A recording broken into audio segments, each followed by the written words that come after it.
In many ways, the world is treading carefully.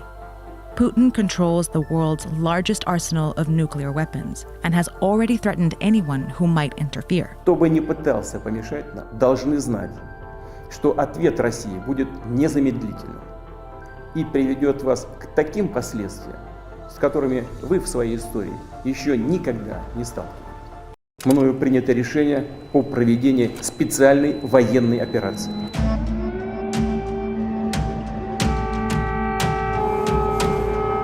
Putin called this a special military operation, but it's clear this is a full-scale invasion. Была паника, истерика, слезы. Как у нас пламя было выше дома. We're like in a cellar. I'm not sure if it's like deep enough to help us to survive. Russian troops and tanks have entered Ukraine on all fronts. All these cities are under attack, including the capital of Kyiv, which has become Putin's main target. Many are sheltering in basements and metro stations across Ukraine. There have been hundreds of casualties, and over 500,000 Ukrainians have been forced to flee their homes. This is one of Europe's largest wars since World War II. Since then, Europe's map has been shaped by political alliances. But now, Putin wants to redraw Europe's map by force. Украина целиком и полностью была создана Россией. Putin has long claimed Ukraine belongs to Russia and they are one people. We're not just close neighbors, we're one nation. But Ukraine is a sovereign nation with its own language, culture, and political system. And while the two countries do have a shared history, Ukraine has fought hard for its own identity. Ukraine was part of the Russian Empire in the 18th and 19th centuries. In 1917, the Russian Revolution brought down the empire and the region spiraled into a civil war. Ukraine briefly gained independence from Russian rule, but was quickly taken over by the newly created Soviet Union as one of its first republics. Over the next decade, the Soviet Union brutally expanded its control, and by the end of World War II, it forged a sphere of influence over here, while the West held its influence over here, essentially dividing Europe and marking the beginning of the Cold War. The Soviet Union installed communist governments on their side, which were easy for them to control. But the West developed into democracies with capitalist economies. The deep ideological divide fueled distrust and tensions between the two sides, and soon these spheres hardened into military alliances. In 1949, these countries, along with the US and Canada, formed the North Atlantic Treaty Organization, or NATO, and promised to defend each other from invasion. A few years later, these countries joined the Soviet-led Warsaw Pact alliance, and each side built up its military to protect itself from the other. Europe remained this way for decades, until one side finally collapsed. By late 1991, republics like Ukraine began declaring independence from Soviet domination. The Soviet Union dissolved into 15 independent countries, including a much weaker Russia. And the Soviet sphere of influence disappeared as many countries overthrew their communist governments. Even though the Cold War ended, the alliance on the other side of Europe was still going strong. In fact, it was expanding. In 1999, Poland, Hungary, and the Czech Republic joined NATO. In 2004, 7 more countries joined. That moved NATO into the old Soviet sphere of influence, making NATO's border with Russia the longest it's ever been. Belarus, Ukraine, and Georgia were now the last post-Soviet countries left between Russia and NATO. But Ukraine and Georgia both wanted to join NATO for a long time, and that made them prime targets for Russia. Ukraine became a NATO partner in 1994, which brought them a step closer to becoming a member. Україна буде в НАТО. Це історична подія для нашого народу. And in 2013, they reached an association agreement with the European Union. But when it came time to sign the deal, Ukraine's pro-Russian government refused. Instead, they chose to strengthen ties with Russia. After the decision was announced, hundreds of thousands of protesters took to the streets to demand the agreement be signed.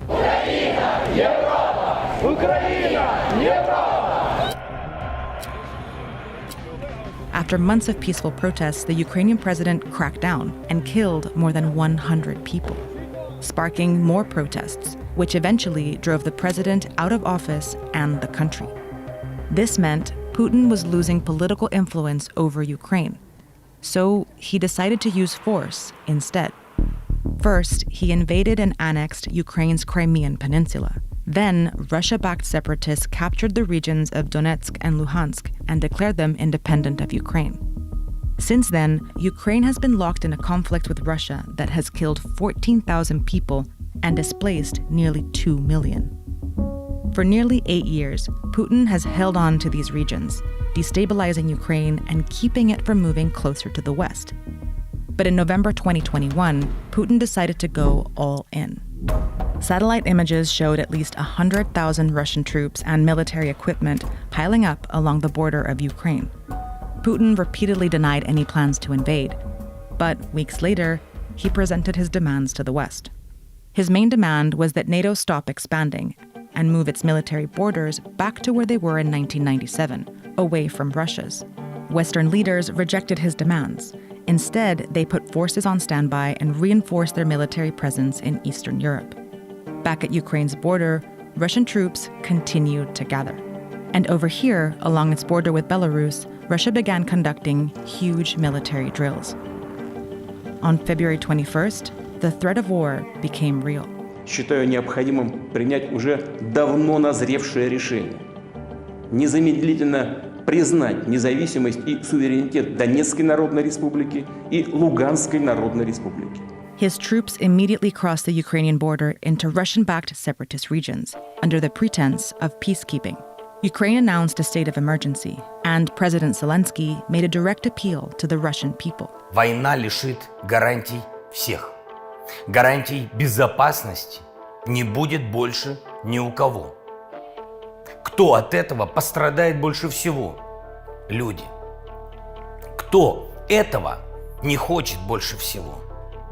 Люди. Кто может этого не допустить?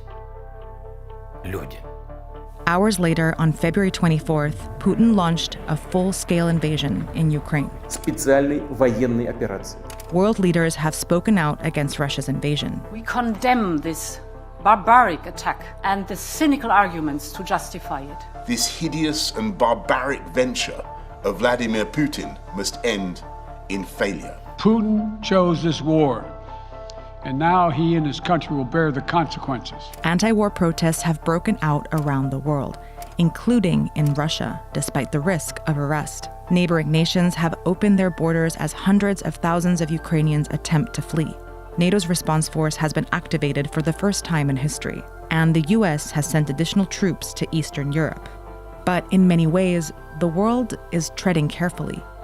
Putin controls the world's largest arsenal of nuclear weapons and has already threatened anyone who might interfere. Кто бы ни пытался помешать нам, должны знать, что ответ России будет незамедлительным и приведет вас к таким последствиям, с которыми вы в своей истории еще никогда не сталкивались. So countries around the world are imposing some of the harshest economic sanctions to slow Putin down and sending tons of military aid to support Ukraine. For now, Russian forces keep pushing deeper, but Ukraine is fighting back.